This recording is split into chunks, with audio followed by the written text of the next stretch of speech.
मला लोकसभा निवडणूक लढवायची होती असं विधान शिवसेना आमदार किरण सामंत यांनी केलं।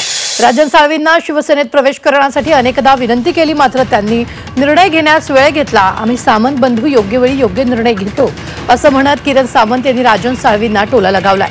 ते लांजा येथील कार्यक्रमात बोलत होते।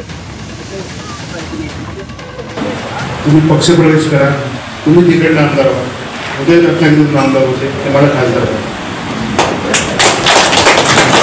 मी भाऊ साळवींच्या घरी असेल, संजूच्या असेल, सगळ्यांच्या घरी जाऊन त्यांच्या वहिनीला सुद्धा वेळोवेळी सांगितलं की बाबा राजन साहेब आमच्यासोबत होते, तुम्ही पण त्यांना साथ द्या, चांगल्या पद्धतीचं या ठिकाणी शिवसेना करतो।